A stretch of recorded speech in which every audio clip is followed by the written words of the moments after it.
নমস্কাৰ বন্ধুসকল, আপোনালোকক আজি মোৰ নতুন ভিডিঅ'লৈ স্বাগতম জনাইছোঁ। ভিডিঅ'টো আৰম্ভ কৰাৰ মেইন গুৰিত হৈছে যে মই আজি ৰাতিপুৱা শুৱাৰ পৰা উঠি পেলাই মোৰ এটা বস্তু মনলৈ আহিলে যে মানুহে আজিৰ দিনত আজিৰ যান্ত্ৰিক যুগত মানে নিজক লৈ পেলাই ইমানেই ব্যস্ত হৈ গৈছে যে কেতিয়াবা তেওঁলোকে নিজক সুধিবলৈ এই প্ৰশ্নটো পাহৰি গৈছে যে তেওঁলোকে কি কৰি ভাল পায়।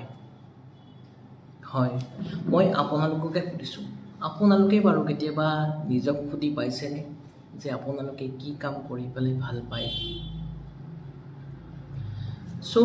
এইখিনি প্ৰশ্ন সোধাৰ আগতে মই আপোনালোকক আপোনালোকৰ জীৱনলৈ অলপমান ফ্লেশ্ববেক কৰি পেলাই আপোনালোকৰ শৈশৱলৈ যাবলৈ মানে অনুৰোধ জনাইছোঁ। আপোনালোকে কেতিয়াবা নিজৰ শৈশৱলৈ গৈ পেলাই আপোনালোকে অনুভৱ কৰি পাইছেনে? বা আপোনালোকে গৈ চাওকচোন, আপোনালোকে শৈশৱত আপোনালোকে কি কৰি ভাল পাইছিলে? মই মোৰ কথাই কওঁ, আমি যেতিয়া সৰু আছিলোঁ, আমি সৰুতে মানে যেতিয়া আমি স্কুলত গৈছিলোঁ সেই সময়খিনিৰ কথা কওঁ, যিখিনি সময়ত আমাৰ মনত থাকে। স্কুললৈ যোৱাৰ আগতেতো আমি ৰাতিপুৱা, মোৰ নিজৰ মনৰ কথা কৈছোঁ, আমি ৰাতিপুৱা শুৱাৰ পৰা উঠিয়ে খেলিবলৈ গুচি গৈছিলোঁ। ৰাতিপুৱা 6টা বাজিলেই আৰু তেনেকুৱাতে আমি ক্ৰিকেট খেলিবলৈ গুচি গৈছিলোঁ। ক্ৰিকেট খেলিছিলোঁ, মাৰ্বল খেলিছিলোঁ, খেলি কৰি আহি ভাগৰে জিগৰে আকৌ হাত ভৰি ধুই ভাত পানী খাই আকৌ স্কুললৈ গৈছিলোঁ। স্কুললৈ আহি পেলাই আকৌ খেলা ধূলা আৰম্ভ কৰিছিলোঁ। মানে খেলাটো আমাৰ মানে কি ক'ম আৰু, সেইটো সময়ত আমি মানে খেলাটো এৰিব পৰা নাছিলোঁ। ক্ৰিকেট খেলা হওক বা ফুটবল হওক, ভলীবল হওক বা লুকা ভাকু খেলিছিলোঁ, আৰু নহ'লে আপুনি মাৰ্বলেই খেলিছিলোঁ। মাৰ্বলটো কিন্তু সেইটো সময়ত খুব চলিছিলে, মাৰ্বল খেলি পেলাই খুব ভাল পাইছিলোঁ। এইখিনি কৰাৰ মাজতে কিন্তু আমাৰ পঢ়া শুনাবিলাকো আমি আগবঢ়াই নিবলগীয়া হৈছিলে। আমি পঢ়া শুনাও কৰিছিলোঁ, আকৌ এনেকুৱা নহয় যে আমি পঢ়া শুনা কৰা নাছিলোঁ। সদায় আমি এটলিষ্ট নিজৰ পাঠ্যপুথিখন মেলি পেলাই পঢ়া শুনাও কৰিছিলোঁ। সেই সময়ত কিন্তু প্ৰত্যেক মাক দেউতাকৰে নিজৰ ল'ৰা ছোৱালীক লৈ পেলাই এটা সপোন আছিলে। সপোনটো কি আছিলে বাৰু জানানে? যে মোৰ ল'ৰা ছোৱালী ডাঙৰ হৈ পেলাই মানে কি হ'ব? মোৰ ল'ৰা ছোৱালী ডাঙৰ হৈ পেলাই ডক্টৰ হ'ব, নহ'লে ইঞ্জিনিয়াৰ হ'ব। এই দুটাই প্ৰফেশ্যন আছিলে সেইটো সময়ত।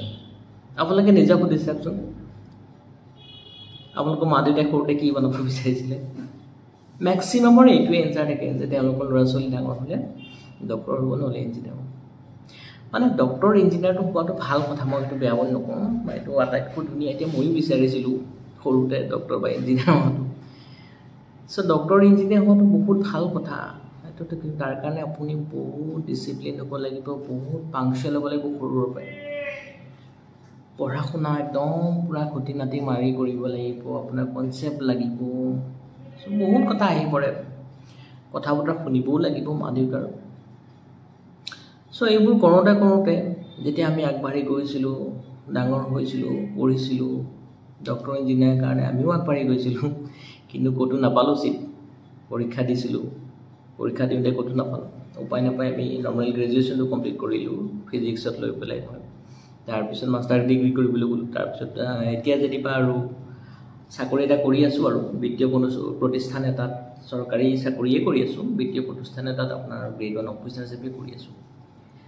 এইবোৰ সকলোৰে জীৱনত থাকে, তেওঁলোকে কিবা এটা নে কিবা এটাতো কৰি খাবই লাগিব লাইফত।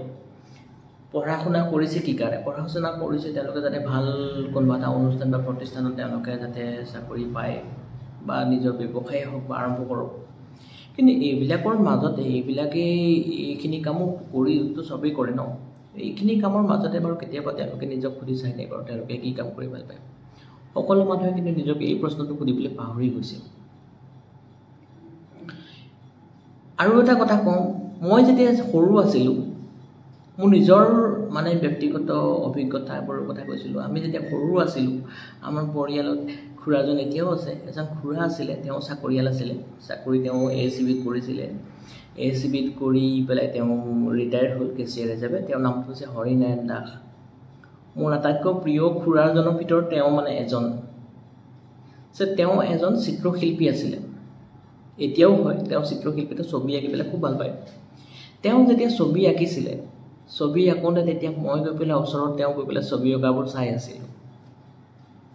ইমান ধুনীয়াকৈ ছবিবোৰ আঁকে নহয়, এতিয়াও আঁকে, বহুত ধুনীয়াকৈ ছবিবোৰ আঁকে। তেওঁ যেতিয়া ৰংবোৰ সংমিশ্ৰণ কৰি পেলাই তেওঁ নিজৰ সৃষ্টিবিলাক কৰিছিলে, তেওঁলোকৰ ধুনীয়া ধুনীয়া ছবিবিলাক যেতিয়া তেওঁ আঁকিছিলে, তেওঁ মই সেই ছবিবিলাক চাই আছিলোঁ।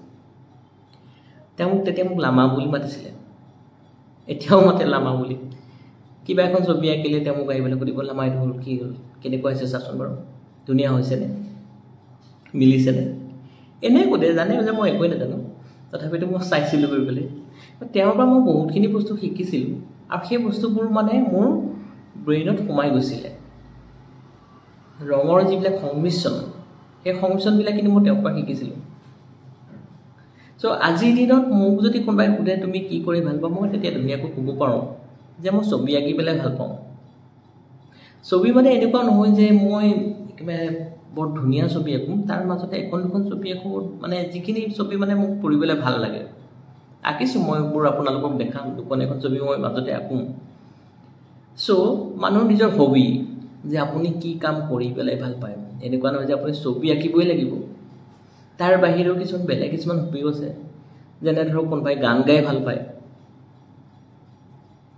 কোনোবাই খেলি ভাল পায়, কোনোবাই ছুইমিং কৰি ভাল পায়, কোনোবাই বেডমিণ্টন খেলি ভাল পায়, কোনোবাই ভিডিঅ'গ্ৰাফি কৰি ভাল পায়, কোনোবাই ফটো উঠাই ভাল পায়। চ' এনেকুৱা ধৰণৰ কামতো মানুহে নিজকে এংগেজ কৰি ৰখাটো আজিৰ দিনত দৰকাৰ। বিশেষকৈ আজিৰ দিনত আপোনাৰ মোবাইলটোৱে ইমান মানে মানুহক এট্ৰেক্ট কৰে। মোবাইলটোৱে আপোনাৰ সকলোবোৰ বস্তু কাঢ়ি নিছে। আপোনাৰ টিভি চোৱাৰ সময়, আপোনাৰ নিউজ পেপাৰ পঢ়াৰ সময়, চাহ খোৱাৰ সময়, আপুনি পৰিয়ালৰ লগত যিখিনি সময়ত আমি পৰিয়ালৰ লগত যিখিনি আমি সময়খিনি দিওঁ, সেই সময়খিনি মোবাইলটোৱে কাঢ়ি লৈ যায়। চ' মোবাইলটো আজিৰ দিনত মানুহৰ এটা মানে এৰিব নোৱাৰা অংগ হিচাপে মানে হৈছে, আৰু মোবাইলটো আজিৰ দিনত মানে এৰিব নোৱাৰা হৈ পৰিছে। এইটো মানে মোবাইলৰ অবিহনে মানুহ থাকিবও নোৱাৰে। চ' আমি মোবাইলটো এভইড কৰিব নোৱাৰোঁ, কিন্তু মোবাইলটো আমি ভাল কামত আমি এইটো ইউজোটো কৰিব পাৰোঁ। যেনে ধৰক আপুনি ভাল ছবি এখন আঁকিলে, ধুনীয়াকৈ মোবাইলটো আপুনি ফটো লৈ ৰাখিলে, বা ভিডিঅ' এটা কৰিলে ছবিখনৰ, বা ধুনীয়া গান এটা গালে তাৰ ধুনীয়া ভিডিঅ' এটা কৰিলে, সেইখিনি বস্তু আপুনি মোবাইলত থৈ দিব পাৰে বা বেলেগক দেখাবও পাৰে।